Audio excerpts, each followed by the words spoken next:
Good morning, students. Me, Ashutosh, and you are welcome to my online science classes. Students, आज light chapter के part 4 में हम मुख्य रूप से जानेंगे लॉज ऑफ रिफ्लेक्शन, मतलब परावर्तन के नियम।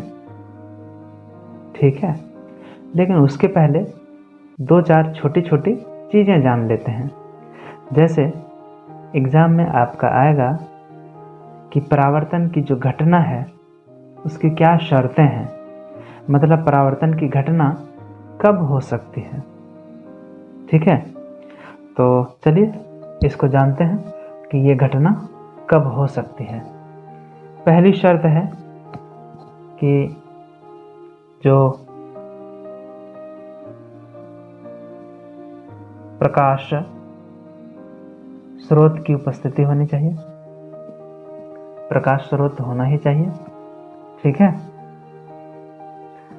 दूसरा है प्रकाश स्रोत से आने वाली किरणों के सामने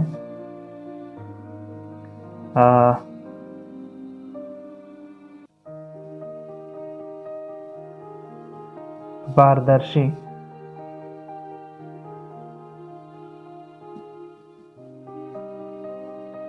वस्तु की उपस्थिति होनी चाहिए। ठीक है,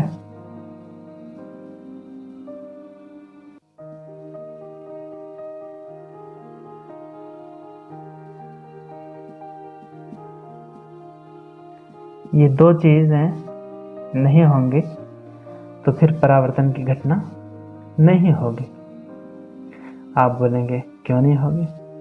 आप मान लें ये एक शीशा हो, ठीक है, और एक तीसरी बात हो सकती है कि परावर्तन की घटना अच्छे से होने के लिए जो है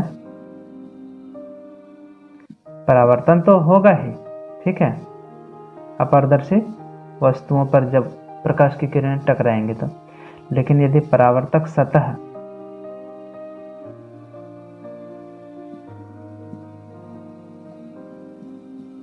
चमकीली हो, ठीक है, यदि वो चमकीली हो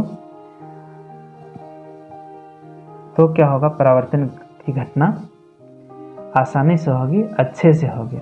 हाँ, तो मैं बोल रहा था कि यदि यह कांच हो, शीशा हो और इधर पेंट नहीं हो, मतलब इसको पारदर्शी यदि नहीं, ये अपारदर्शी नहीं हो बल्कि ये पारदर्शी हो, तो उधर से लाइट आएगा और लाइट जो है इसके उस पार चला जाएगा।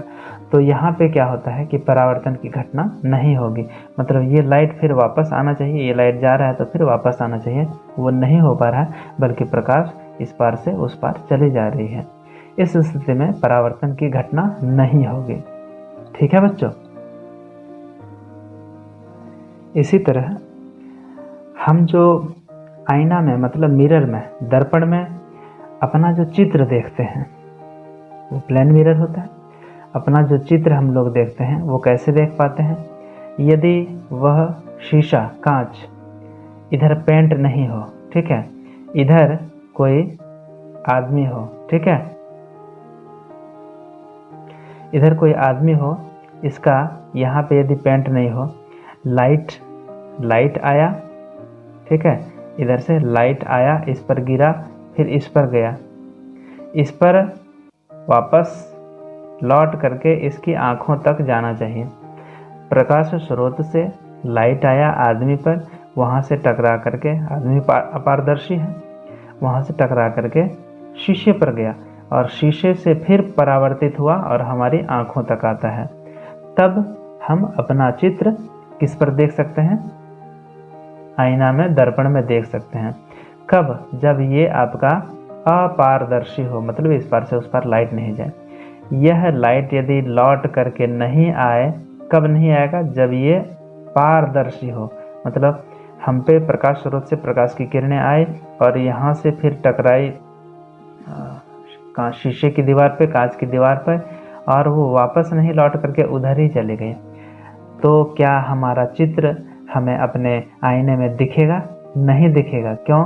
क्योंकि यहाँ पे परावर्तन की घटना नहीं हो रही है। परावर्तन की घटना होने के लिए यहाँ हमको पेंट करना पड़ेगा, कलर करना पड़ेगा, तब परावर्तन की घटना होगी और तभी हमारा इसमें चित्र दिखेगा। ठीक है, तो परावर्तन की घटना जिम्मेदार है हमारा चित्र आईने में दिखने के लिए। ठीक है बच्चों, अब यहाँ देखें बच्चों कि एक प्रकाश का स्रोत है, जहाँ से टॉर्च हो या कुछ हो, सूरज हो, कुछ भी हो, है ना। प्रकाश का स्रोत तो यही सब, बिजली का बल्ब ये सब होता है। वहाँ से प्रकाश किरणें आती हैं और फिर इस अपारदर्शी चमकीली परावर्तक सतह पर टकरा करके फिर चली जाती है इसी माध्यम में। मान लें इधर हवा हो, पानी हो, कुछ भी हो, या कांच हो, ठीक है, जो भी हो, कोई एक ही चीज़ है, या तो हवा या तो पानी या तो कांच। मतलब उधर से आए थे इस परावर्तक सतह पर, इधर अपारदर्शी है, टकरा करके वापस चले गए। तो ये है आपतित किरण, ठीक है, ये है परावर्तित किरण, मतलब ये आने वाली किरणें, ये जाने वाली किरणें, और यहाँ पे है आपतन बिंदु, और ये है आपका परावर्तक सतह। तो आप क्या देख रहे हैं कि आपतन, परावर्तन, ठीक है, ये दोनों, और आपतन बिंदु, ये तीनों चीजें, और अभिलंब भी जो होगा, और यहाँ पे जो अभिलंब होगा, मतलब आपतन बिंदु जो है, इस पर हम एक खड़ी रेखा की कल्पना करें, परपेंडिकुलर वो होती है ना, खड़ी रेखा, मतलब एकदम सीधी दीवार की तरह। तो यहाँ आप क्या देखते होंगे, आप देख पा रहे होंगे कि यहाँ पे कैसा हो रहा है, नियमित परावर्तन हो रहा है। ठीक है, परावर्तन दो तरह के होते हैं, एक नियमित और एक अनियमित। ये नियमित परावर्तन क्यों हो रहा है? क्योंकि ये प्लेन है। ये यदि रुखड़ा रहे, चिकनी सतह नहीं रहे, प्लेन नहीं रहे, समतल नहीं रहे, तो ये इस तरह नहीं होगा, बल्कि इधर उधर हो जाएगा।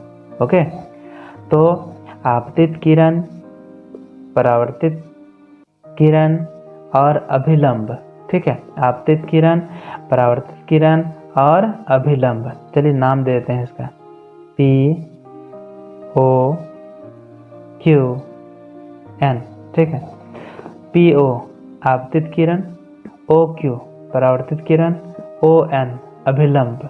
ठीक है, तीनों ही एक तल, मतलब ये तल कौन सा हो गया इसका, चलिए इसका भी नाम देते हैं, AOB एक तल है।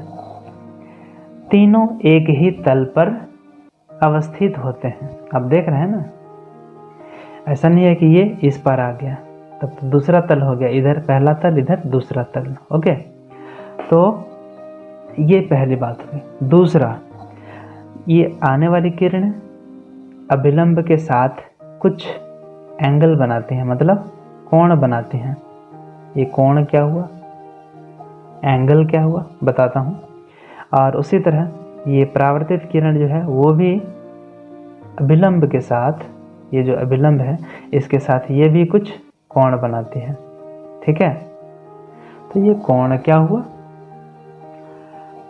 एक रेखा दूसरी रेखा पर जितनी झुकी होती है उस झुकाव को बोलते हैं, उस ढलाव को बोलते हैं कोण या एंगल। एक रेखा दूसरी रेखा पर जितनी झुकी होती है उसको बोलते हैं कोण या एंगल। ठीक है, उसी तरह ये दूसरी रेखा है और ये पहली रेखा, एक रेखा दूसरी रेखा, एक रेखा दूसरी रेखा, है ना। तो आपतित किरण का अभिलंब के साथ जो एंगल बन रहा है इसको क्या बोलेंगे, इसको बोलेंगे आपतन कोण, और लिखते कैसे हैं, आई, एंगल ऑफ इंसिडेंस। उसी तरह परावर्तित किरण का अभिलंब के साथ जो एंगल बन रहा है उसको लिखेंगे एंगल आर, मतलब परावर्तन कोण, इंग्लिश में बोलेंगे तो angle of reflection, angle of reflection. तो पाया क्या गया कि जब नियमित परावर्तन होता है, इस तरह जब प्लेन एकदम रहे सरफेस परावर्तक सतह और नियमित परावर्तन हो, तो आपतित किरण का अभिलंब के साथ आपतन कोण बनता है और अभिलंब के साथ परावर्तित किरण का परावर्तन कोण बनता है। ये दोनों का मान जो है वैल्यू वो बराबर होता है। मतलब यदि इधर 30 डिग्री बना है कोण तो इधर भी 30 ही डिग्री होगा। इधर 60 डिग्री का एंगल बना तो उधर भी 60 डिग्री का बनेगा। इधर यदि 90 डिग्री का है तो इधर भी 90 डिग्री का होगा। ये पाया गया, ठीक है, ये ऑब्जर्व किया हुआ है, ठीक ना। तो इससे दो नियम निकला, दो नियम इससे हमें पता चलता है। चलिए उन दोनों नियमों को हम लिख लेते हैं। वही होता है लॉज ऑफ रिफ्लेक्शन, मतलब परावर्तन के नियम, ठीक है। चित्र में समझने के बाद अब हम लॉज ऑफ रिफ्लेक्शन मतलब परावर्तन के नियम को आसानी से लिख सकते हैं कि आपतित किरण, परावर्तित किरण, अभिलंब और आपतन बिंदु ये सभी एक ही तल पर अवस्थित होते हैं, मतलब एक ही तरफ होते हैं, दूसरी तरफ नहीं। दूसरा है आपतन कोण, मतलब आपतित किरण और अभिलंब के बीच का जो कोण है, और परावर्तन कोण मतलब परावर्तित किरण और अभिलंब के बीच का जो कोण है, दोनों परिमाण मतलब मात्रा में बराबर होते हैं, ठीक है, मतलब वैल्यू दोनों का बराबर होता है। लेकिन कब, एक शर्त है, वो है कि जब परावर्तन नियमित हो, ठीक है, यह शर्त है कि नियमित परावर्तन होना चाहिए। नियमित परावर्तन में ही आपतन कोण परावर्तन कोण के बराबर होते हैं। मतलब उसे शॉर्ट में याद रखना हो तो आपतन कोण बराबर परावर्तन कोण, या फिर उसको लिखें angle I is equal to angle R, angle of incidence is equal to angle of reflection, ठीक है बच्चों। अब देखें बच्चों, एक शब्द आ गया था नियमित परावर्तन, जिसको कि इंग्लिश में बोलेंगे रेगुलर रिफ्लेक्शन, और दूसरा अनियमित परावर्तन मतलब इररेगुलर रिफ्लेक्शन। दोनों में क्या अंतर है? नियमित परावर्तन तभी संभव है जब परावर्तक सतह जो है वो प्लेन हो, मतलब सपाट हो, बराबर ऊंचा नीचा नहीं हो, ठीक है। तो परावर्तक सतह जब सपाट हो, समतल हो, तब परावर्तन के नियम का पालन होगा। कौन सा? जबकि आपतन कोण परावर्तन कोण के बराबर होगा, ठीक है। एक ही तरफ एक नियम का तो पालन होगा इसमें भी, लेकिन दूसरे नियम का पालन नहीं होगा। पहला नियम है कि आपतित किरण, परावर्तित किरण, अभिलंब और आपतन बिंदु एक ही तल में होते हैं, ये तो इसमें भी होगा। लेकिन आपतन कोण परावर्तन कोण के बराबर होगा सिर्फ नियमित परावर्तन में। और नियमित परावर्तन कब संभव है? जब ये परावर्तक सतह जिस पर आकर के प्रकाश की किरणें टकरा करके वापस जाती हैं, वो सतह बिल्कुल ही सपाट हो, मतलब बिल्कुल ही प्लेन समतल हो, ओके, वो रुखड़ा भी नहीं हो, चिकना तो हो ही। यही कल्पना आप इधर करें कि परावर्तक सतह जो है वो रुखड़ी है, ऊबड़ खाबड़ है, ऊंची नीची है। तो देखें यहाँ POQ और यहाँ देखें POQ, प्रकाश की किरणें आई ऐसे और चली गई ऐसे। यहाँ हम अभिलंब की कल्पना करें तो आप देखें ये एंगल और ये एंगल, ये कोण और ये कोण, क्या आपको बराबर नज़र आ रहा है? नहीं। ठीक उसी तरह यहाँ भी देखें, दूसरा PO प्रकाश किरण आई और OQ प्रकाश किरण परावर्तित हो गई। यहाँ अभिलंब की कल्पना करें तो ये एंगल और ये एंगल किसी भी दृष्टिकोण से आपको बराबर नज़र आ रहा है? नहीं।